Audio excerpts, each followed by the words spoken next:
Good morning बच्चों, कैसे हैं आप सभी लोग। होप सो स्वस्थ होंगे। तो चलिए मेरे बच्चों, आज हम डिस्कस करने जा रहे हैं पेपर 2 ऑफ ईयर 2022। ठीक, क्वेश्चन नंबर 76 से हम लोग डिस्कस करेंगे। 75 तक हम सारे क्वेश्चन ऑलरेडी अपने यूट्यूब चैनल पे डिस्कस कर चुके हैं। चलिए देखते हैं क्वेश्चन क्या है। x1 x2 xn भी IID बर्नौली रैंडम वेरिएबल, तो जो x है वो फॉलो कर रहा है बर्नौली 1, p को। What is the Kromer-Roy lower bound for x bar where expectation of x bar is equal to p? तो जो x bar है वो p का एक अनबायस एस्टिमेटर है, ये उसने दिया है, कोई प्रॉब्लम नहीं है। लेकिन थोड़ा सा इसमें गलती है, Kramer-Roy lower bound for x bar नहीं होना चाहिए, Kramer-Roy lower bound for variance of x bar होना चाहिए, क्योंकि जो Kramer-Roy है वो किसी एस्टिमेटर का लोअर बाउंड नहीं देता, किसी अनबायस एस्टिमेटर के वेरिएंस का लोअर बाउंड देता है। तो Kramer-Roy lower bound for variance of x बार होना चाहिए। ये सिली मिस्टेक है, मतलब ये प्रिंटिंग मिस्टेक है, इसमें यूपीएससी की कोई गलती या क्वेश्चन बनाने वाले टीचर की कोई इतनी बड़ी गलती नहीं होगी, हो जाता है ऐसा। तो इस पे ज्यादा लेक्चर देने की जरूरत नहीं है, आप समझ गए होंगे बस हमें करना क्या है, डजंट मैटर। तो Kramer-Roy लोअर बाउंड निकालना है वेरिएंस ऑफ x बार का। तो शायद फॉर्मूलेशन आपको पता होगी, वेरिएंस ऑफ x बार या किसी भी अनबायस एस्टिमेटर का अगर आपको लोअर बाउंड चाहिए, this is always greater than equal to gamma dash p का whole square divided by minus expectation of delta square log l by delta p square. ये formula होता है। जो गामा डैश p मैंने लिखा है, इसमें जो गामा p होता है वो फंक्शन ऑफ p होता है, जिसका अनबायस एस्टिमेटर मैंने यूज कर रखा है। तो यहाँ पे जो मेरे बच्चों गामा p है वो एक्चुअली में p के ही बराबर है, क्योंकि p का अनबायस एस्टिमेटर है। तो गामा डैश अगर p मैं कैलकुलेट करूंगा तो वो 1 के बराबर आ जाएगा। तो न्यूमरेटर पार्ट मुझे मिल गया, ये वाला पार्ट मुझे मिल गया। अब मुझे ये चाहिए, इसके लिए मुझे सबसे पहले चाहिए मेरे बच्चों बर्नौली का डेंसिटी या mass function. p of x is what, p to the power x 1 minus p to the power 1 minus x। Simple मैंने लिखा है। अब अगर मैं यहाँ पे लाइक्यूड फंक्शन बनाऊं l, तो this is p to the power summation x i into 1 minus p to the power n minus summation x i। बिल्कुल सिंपल चीज है। log ले लेते हैं एक बार। log l is what, summation x i log p plus n minus summation x i log 1 minus p। Very simple. अब क्या करना है, डबल डेरिवेटिव चाहिए आपको। तो सबसे पहले मैं एक सिंगल डेरिवेटिव निकाल लेता हूं, delta log l by delta p किसके बराबर बनेगा, summation x i divided bye p plus n minus summation x i divided by 1 minus p।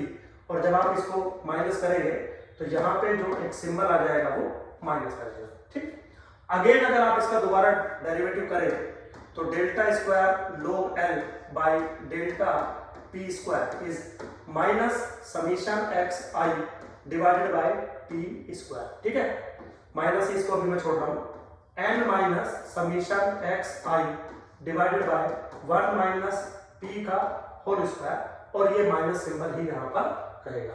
ऐसा हम पहले भी कर चुके हैं। तो हमें actually delta square log l by delta p square मिल गया, जो कि इसके बराबर है। अब हमें इसका एक्सपेक्टेड वैल्यू चाहिए नेगेटिव के साथ। तो नेगेटिव के साथ एक्सपेक्टेड वैल्यू चाहिए delta square log l by delta p square. Negative negative positive हो जाएगा मेरे बच्चों, तो 1 अपॉन p स्क्वायर बाहर आ जाएगा। Expectation of summation x i, ठीक है जी, plus n minus expectation of summation x i divided by 1 minus p का होल स्क्वायर। ठीक है, सिंपली मैंने सारी वैल्यूज जो है इसमें डाल दी। अब इसके बहुत सारे तरीकों से आप इसको सॉल्व कर सकते हो। जैसे xi अगर बर्नौली को फॉलो करता तो समीशन xi फॉलो कर जाता बाइनोमियल n p को। ठीक है, कोई इशू नहीं है बिल्कुल भी। अब अगर ऐसा होता तो एक्सपेक्टेशन ऑफ xi किसके बराबर होता, n p के बराबर होता, क्योंकि मुझे एक्सपेक्टेशन ऑफ समीशन xi को sorry expectation of summation xi है ना, np के बराबर होता, क्योंकि मुझे इसकी वैल्यू चाहिए। तो मेरे बच्चों जो मुझे चाहिए उसको मैं दोबारा एक बार लिख रहा हूं, माइनस के expectation of delta square log l by delta P square is this is what N P by P square. Simply मैंने इसकी वैल्यू डाली है, तो N P by P square मैंने सिंपल वैल्यू डाली है। नाउ प्लस एन माइनस इसकी फिर से वैल्यू अगर मैं डाल दूं ऊपर से, तो एन पी बनेगा डिवाइडेड बाय 1 माइनस पी का होल स्क्वायर। थोड़ा सा अगर मैं इसको सिंप्लीफाई करूंगा तो n divided by p plus यहां से अगर मैं n कॉमन ले लूं 1 माइनस p, तो n upon 1 minus p simply है बिल्कुल। n मैंने कॉमन ले लिया upon p into 1 minus p, और यहाँ पे क्या बनेगा 1 बनेगा। आप चाहो तो एक बार मेरे बच्चों चेक करके देख सकते हो। तो n upon p into 1 minus p value आ गई इसकी। तो अगर इस फॉर्मूले में डाल दें हम इस वैल्यू को, तो ये तो 1 है और ये किसके बराबर है n upon p 1 minus p, तो रिजल्ट क्या हो जाएगा p 1 minus p divided by n। ये रिजल्ट हो रहा है आपको, सिंपल है बिल्कुल। तो मेरे हिसाब से कौन सा ऑप्शन करेक्ट है, D option is the correct option. बच्चों बिल्कुल सिंपल है, कोई भी ऐसा रॉकेट साइंस नहीं है इस पूरे सिनेरियो में कि कुछ बहुत कुछ हमने तूफान काटा है। ये सब चीजें ना आपको टिप्स पे होनी चाहिए जब आप IAS का एग्जाम देने जाए। चलिए अगला क्वेश्चन है मेरे बच्चों, let x1 x2 xn be a random sample of size 2 from Bernoulli distribution, जिसका PDF इतना है, very simple. What is the sufficient statistics for theta. बेटा ये तो मुझे करवाने की जरूरत भी नहीं है ना, दो ऑब्जर्वेशंस का है सम सफिशिएंट स्टैटिस्टिक्स होता ही है ना। आप f ऑफ x अगर लिखोगे तो theta two the power x 1 minus theta two the power 1 minus x।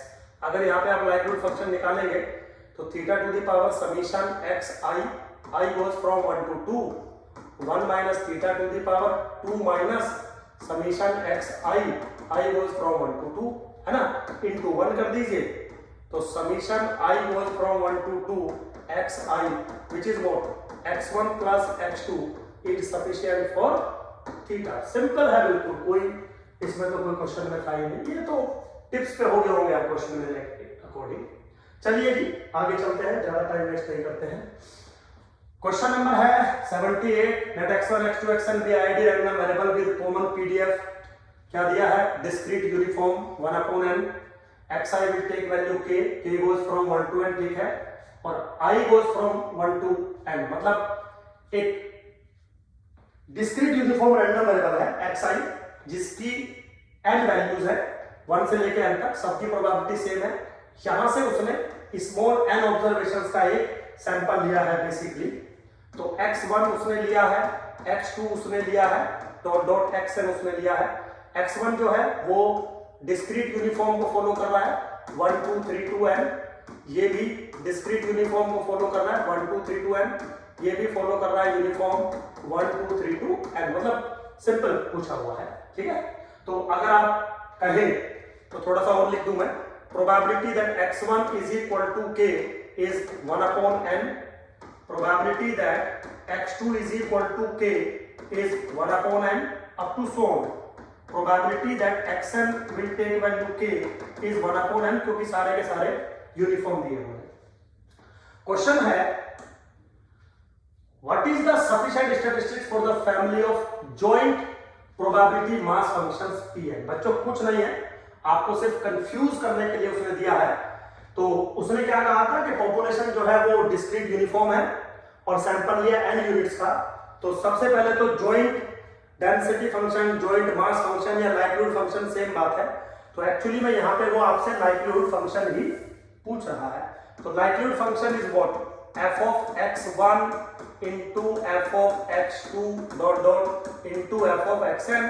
now this is what 1 upon n to the power n, ठीक। अब इस लाइक्लीहुड फंक्शन को आपको के अकॉर्डिंग सफिशिएंट स्टैटिस्टिक्स चाहिए। बच्चों बिल्कुल सिचुएशन सेम है, क्योंकि रेगुलरिटी कंडीशन सेटिस्फाई नहीं है तो फिशर्स तो लगेगा नहीं। अब फिशर्स अगर नहीं लगेगा तो n क्या है, अपर बाउंड्री पे है ना, कोई भी आप x लेंगे वो less than equal to n रहेगा ना, ग्रेटर देन इक्वल टू 1, क्योंकि x will take value 1 to 2n। तो मेरे बच्चों सैंपल का जो मैक्स है this is the sufficient statistics for n। ये चीज मैं आपको कई बार क्लास में या अपने पीवाईक्यू सॉल्यूशन में बहुत अच्छे से समझा चुका हूं कि अगर रेगुलरिटी कंडीशन सेटिस्फाइड नहीं है, फैक्टराइजेशन क्राइटेरिया नहीं लगता। उस केस में अगर पैरामीटर अपर बाउंड्री पे है तो मैक्स बनता है हमेशा, लोअर बाउंड्री पे है तो मिन बनता है हमेशा, दोनों बाउंड्री पे है तो जॉइंटली बनता है हमेशा। ये चीज मैं आपको समझा चुका हूं।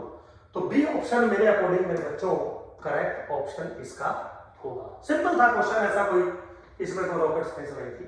चलिए आगे चलते हैं बच्चों। क्वेश्चन क्या, consider the following two questions, let x1 x2 xn be a random sample of size n from binomial distribution या Bernoulli distribution, let y is equal to summation xi be complete sufficient statistics for theta.